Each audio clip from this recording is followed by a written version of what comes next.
All right, welcome to Loose Change. The transfer portal is open.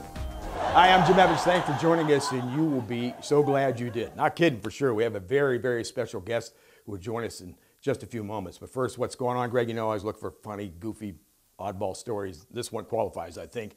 A guy here locally, I'm not going to say where, but was stopped by police after they found him wandering around outside wearing a hospital gown and holding a bandage on his head. And they said, what happened? What's going on here? And he said, well, I got struck in the head by an alien spacecraft, which I'm guessing was the size of a 12-pack. Good news for local business. I read a report where car sales locally up like 3 to 5% from this time last year. So we always like to hear that. Not so good, though, for the car rental industry nationwide. In fact, the spokesman recently said, if this doesn't turn around, we're going to be in a world of hurts. That's what he said. So. Hey, we're in hurricane season. We just had Hurricane Beryl, they pronounced it, although it looked like Burl. Did you see that, Greg? But they pronounced it Beryl. I was looking at names. You know, they're usually pretty conservative down the middle. They need to spice it up a little bit. Maybe at some point go with some hip-hop names. It might go like this. Hurricane 50 Cent has lost half of its intensity. So it's now been downgraded to a quarter, as you can see here. I did the weather a couple times. Not very well, that's for sure. Hey, the Dalai Lama just celebrated his 89th birthday, just a couple weeks ago. 89. And that's 637 in dogma years. So, congratulations to the Dalai Lama. Greg, how was your 4th of July? You know, rearview mirror, but 4th, always a fun holiday for me. Although this year a little different because I watched that Nathan's hot dog eating contest, and the defending champ, Joey Chestnut, was banned. He signed an endorsement deal with a competitor, Impossible Foods, so they wouldn't let him compete. So the guy who was second place last year won, apparently. But Chestnut still holds the high water mark. He ate 76 hot dogs in 10 minutes. That's the record, 76. And I always thought, there's no way I could even come close to that. But I was, not long ago, was at a party, and a lot of food and fun and playing football, having a great time, and they had this contest. And I actually knocked down 15 hot dogs. And I have a video clip of how that crazy day went for me right after that.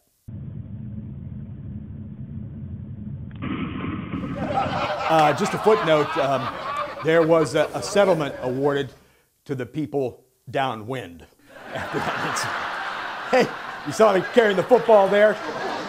We've got YSU head football coach Doug Phillips joining us next here on Loose Change.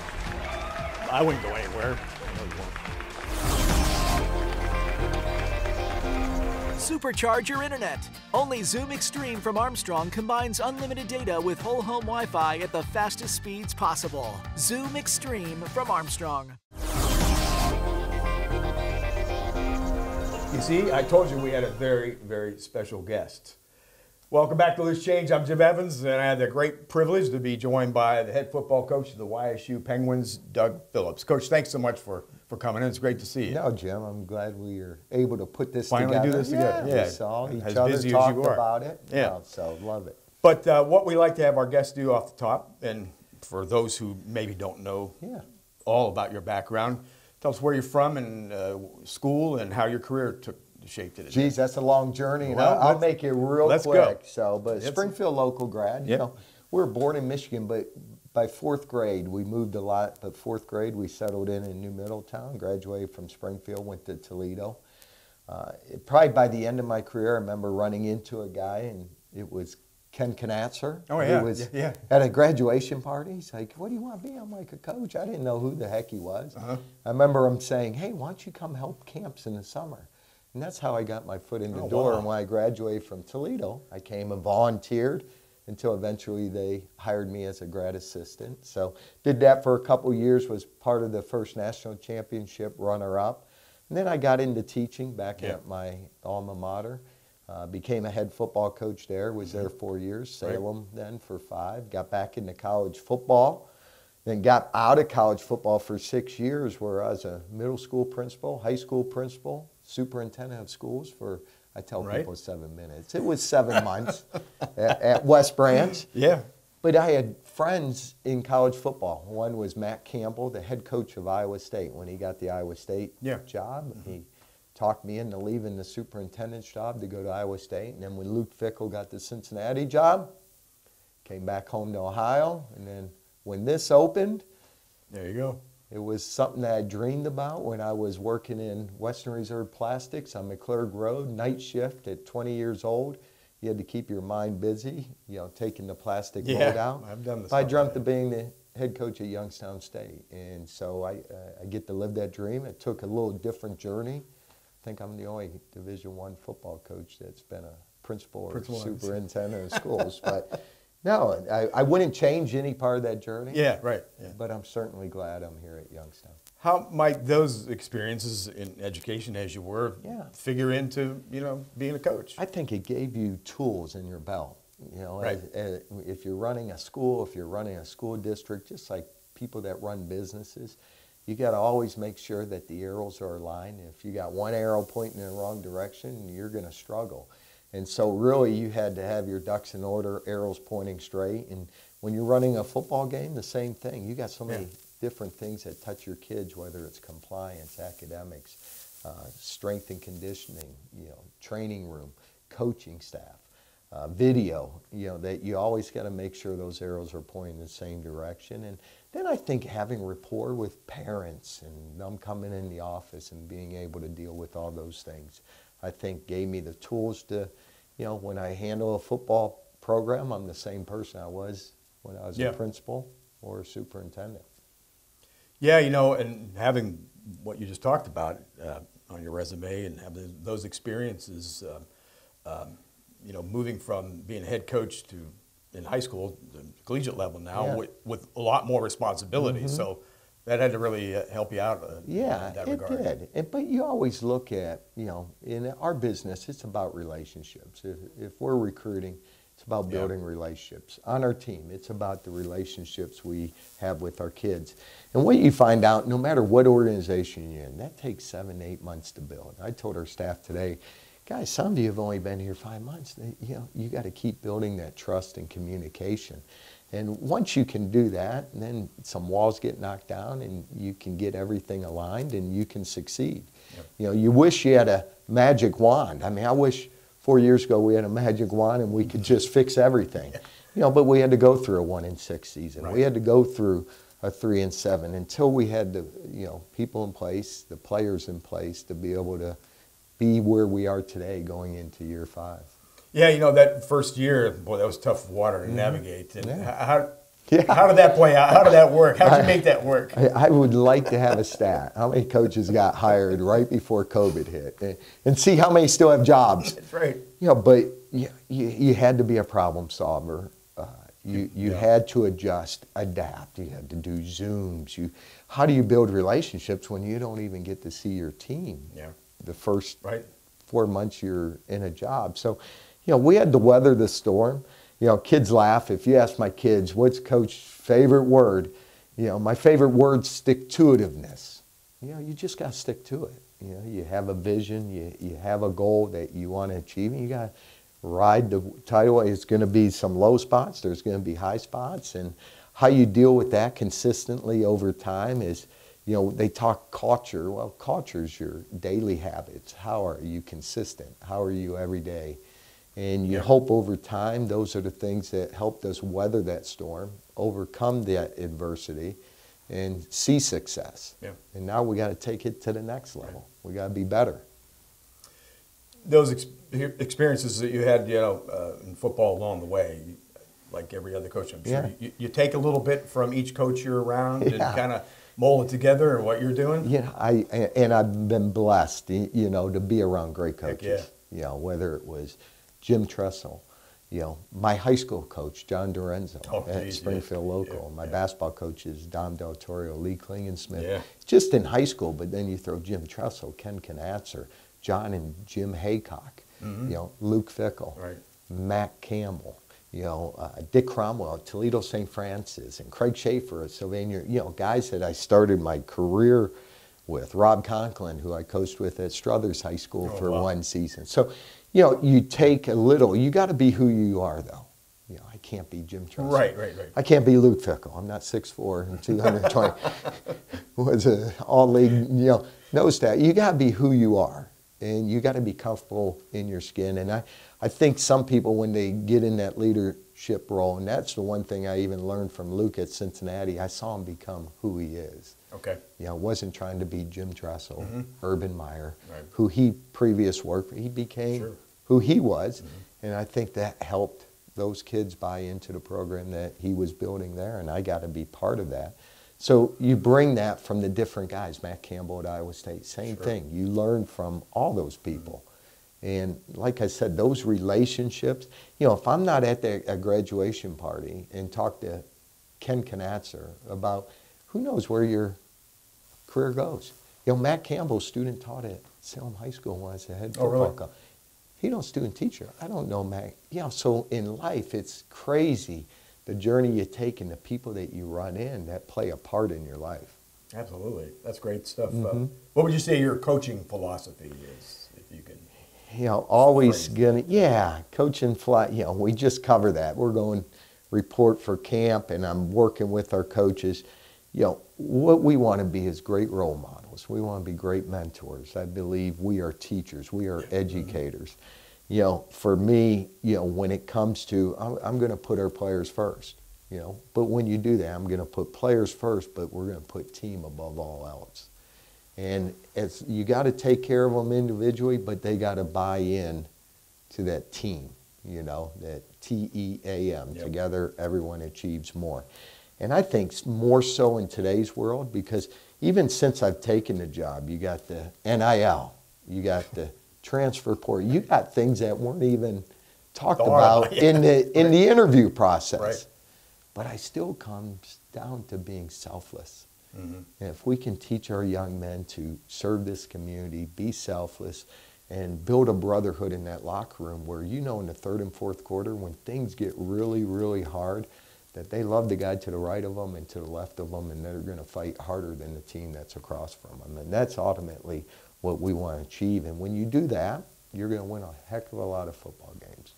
How has coaching changed, if at all, for you since high school now to this level? I mean, aside from the additional responsibilities and being at a higher level now. Yeah.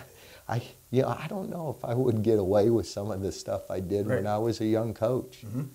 You know, meaning just on how coaching has gone, and, you know, I still always watch what comes out of my mouth, you know, making sure I use proper vocabulary and things of that sort. Sure. Now, are we going to hold kids accountable? We are.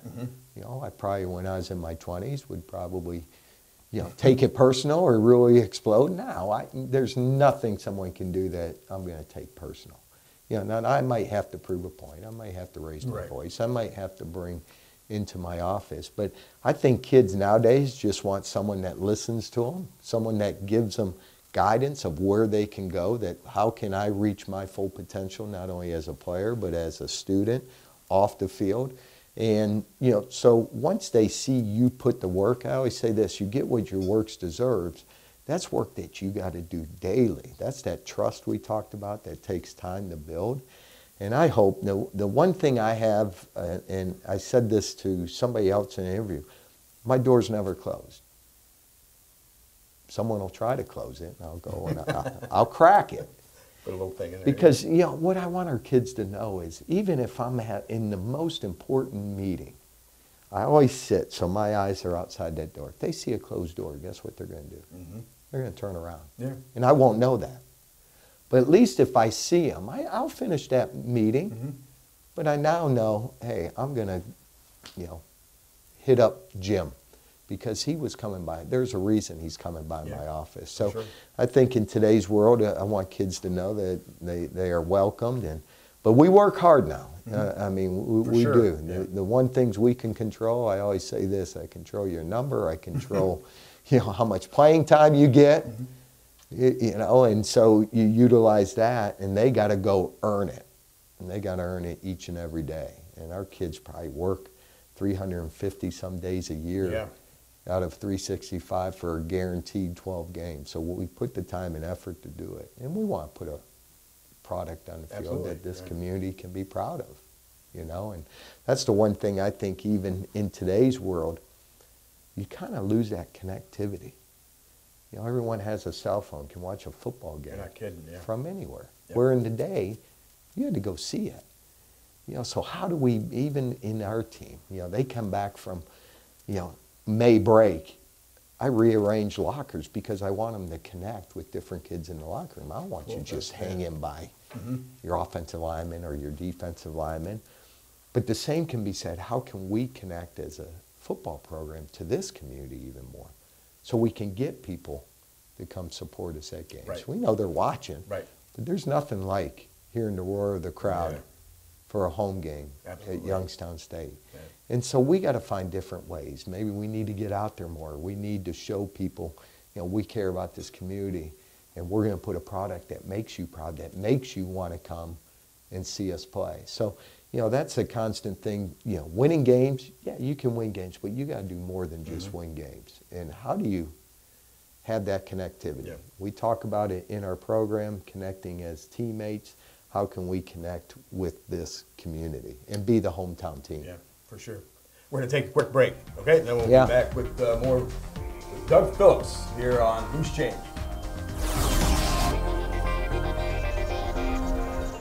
Things change. One thing you can count on is that Armstrong always will be Armstrong. We've stood by our name, from our humble beginnings in 1946 through the millions spent expanding fiber broadband in our communities. We've never changed our name to run from our reputation. We've established trust by simply putting our people, customers, and services first.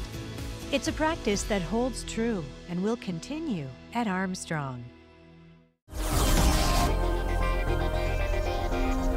Welcome back with YSU head football coach Doug Phillips. I'm Jim Evans, and entering year 5, you've made progress each season. Has there been a learning curve for you along the way as well? I'm sure. Yeah, you got to adjust or adapt, or it's going to chew you up and spit you out. And there's some coaches that got out. You look at Nick Saban. I don't know if I need to deal with the portal, NIL, but you got to adjust. Just like a business has to adjust to times. You got to adjust to it. Whether you like it or not, we got to adjust to it. So we've made the adjustments necessary. And, for us, if they're going to keep track, I want to have the #1 team in the country, #1 GPA, #1 facilities. If they do NIL, I want to be the best at that in the FCS.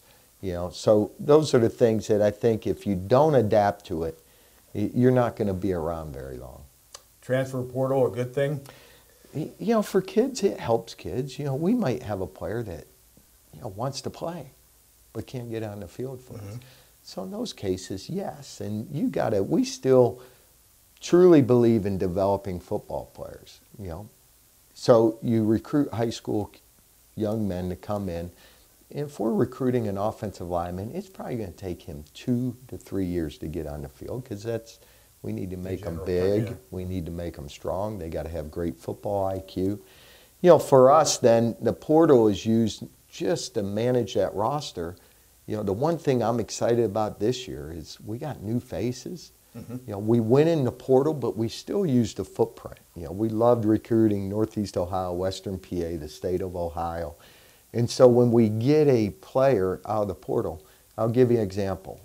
We got a safety from the University of Pittsburgh, but he played at Central Valley, not far from here. Right. Got a running back from Cincinnati that I recruited to Cincinnati, graduated, but he's from Manchester High School outside of Akron. Got a linebacker from Iowa State, but he played at Wadsworth High School. So for us, you still try to fit where it's regionally for us, that we're getting kids that truly understand Northeast Ohio football, Western Pennsylvania football. And the one thing that excites me most is we're going to have the most competitive team in practice. Like, I really believe iron sharpens iron. at every position, I think we have a lot of young men that are going to be competing to get on the field. And they got to go earn that in the next 30 days, when we start on Sunday. And that's what gets me really excited each and every day. For sure. You mentioned the kids from adjacent areas, but pretty, I guess, strong or significant local flavor on the roster as well. And that's always, fans want to, hey, it is. See local. I know. As much as you can, but you can't have all local. Yeah. Well, when our first game after COVID, we played on February 22nd. Yeah, I remember on that. A Sunday. 5 p.m. Central, and it was in Fargo, North Dakota. Yep. And they came out of the locker room. And I just said, we don't look like that. So you have to understand who you're playing against. You got to understand your opponents, and we got to be just as big, just as strong. And it's an O-line, D-line driven league. Yeah. So we got to be an O-line, D-line driven program. And, if our tackles walk through that door, they'd take that whole door. People don't realize how big, they are. Yeah. Our left tackle is 6'7", 320. And he's an athlete that can run. Our right tackle, who was preseason All-League, Jason Williams. I saw that, yeah. Yeah, he's 6'4", 320, 318. So, we got to the point where we got the size. We always had the athletes. But you got to match those guys in the trenches. And, we feel confident. And, we got a lot of returning linemen, so we're going to hang our hat on that offensive line and those tight ends in our run game, Tyshawn King back. So, but we play the toughest schedule we've played. 12 straight weeks. We haven't played 12 games. Yeah. That's plus playoffs. So we go 12 straight weeks, and our bye week's not to the end of the year. So you got to put a lot of thought in how you're scheduling, how many days you're going full contact, how are you, recovering after games, sleep, food, all those things you got to play so that you can make it through. And having a lot of players too. Yeah. Having a lot of depth at every position. Yeah. Also because, it's a violent game and injuries do happen. For sure. What are some of the key position battles? I know you got Bo Brungard and Brady Shannon locally, and makes a quarterback, and that's going to be huge. I love it. Yeah. I mean, I love that's how you become a championship level team. When those kids are going out and competing in those meetings, competing in practice, it takes the program to the next level. Yeah. I saw that 5 years ago when we brought a guy in, Jaleel McLaughlin. You might know his name. Yeah. For sure. I mean, the competition, who's this guy? You're right, yeah. Practices to a whole different level. And it raised a level up that garnered success in his last year for us. So for me, like our corners, I can't even tell you. It's going to be a competition who lands to be on the defensive side. Linebackers, the D-line. Probably the only place that we're solidified is that offensive line. You have 3 seniors that have played over 40 football games for us. We have tight ends that have played, but we also brought in more tight ends because our tight ends are physical football players. Yeah. So we got to keep them healthy, and we got to have a lot of them each and every week. Roster, And the running back position, Tyshawn King, he's solidified as one of them. We have a number 2, Ethan Wright from Cincinnati. And now the battle is who's fighting for that third spot. And we got 9 running backs that we're taking into camp. I want to see them. Who's going to emerge as that next back that we can use? So I'm kind of excited to see those battles. You say the O-line, the people up front, that's a strength right now? Yes. What would be an area you feel really has to come along as you get into camp here? Probably we got some new guys on the defensive line. Yeah. But they have played. We got some guys that, we have, it's good, and now we got Hunter Allen has played a lot of football here. Now he gets to be the guy. Michael Boyd has played a lot of football here. Now he's got to be DeJuan Martin. Played a lot of football here. Now he's got to be the guy. When we move inside, Jalen Kreider, who played last year, but now we're going to expect a lot more out of him. And then we brought in some transfers. We needed a couple of 300-pounders, and we were able to go get Joe Brown from University of Northern Colorado, where he played 300 plays the last 2 years. But, he's a mere 6'1", 330 pounds, you know, but you kind of need those size. And, you know, Jabaric Hopkins we got from Marshall to come in. You know, Tyler Buchar we got, you know, that came in. And then we have young guys that I think can be really good. But, you know, we want to put them, I don't want to be like North Dakota 5 years ago. We threw guys to the wolves. All right, get in there. They're coming out with their helmet sideways. You know, so when we play those younger kids that I think are going to be good football players, you want them ready to play. Yeah. You know, and that's where kind of the portal can help you in those areas. But I'm excited for our linebackers. You know, Mike Wells from Newcastle, it's time for him to shine. He's been working hard. I think he can be a great linebacker. Devin Johnson, Logan Pascoe, you know, Chris Samarone from Canfield. So, you know, we got a lot of those guys that are competing to be good players. So, you know, kind of excites me.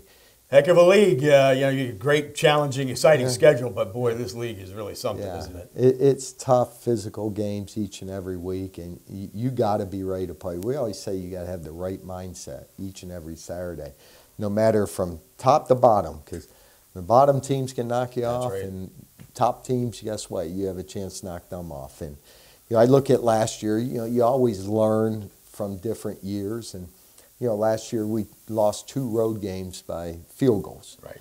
You know, that's probably the difference of having home playoff games to not having home playoff games.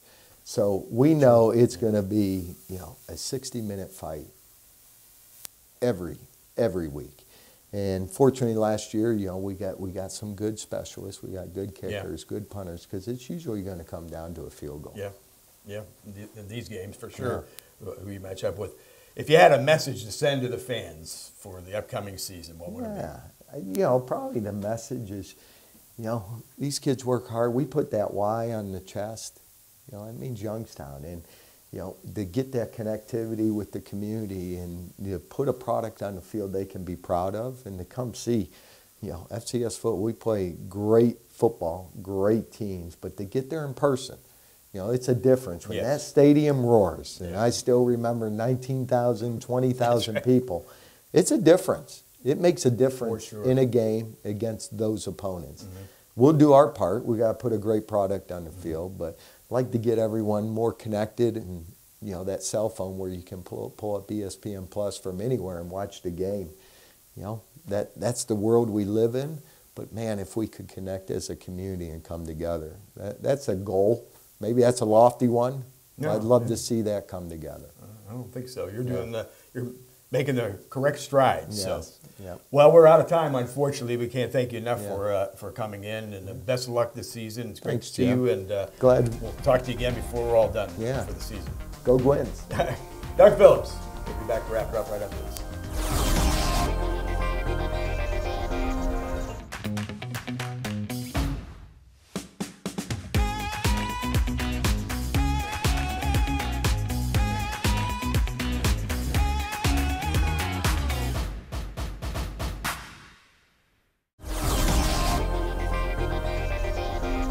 Well, unfortunately, we're out of time. That's going to do it for our show. Before we close out, we want to pass along our thoughts and condolences to the family of Lenny Gessler, who unfortunately passed away just recently, much too soon for sure. And what a great guy. I always enjoyed talking to him, Greg, you as well.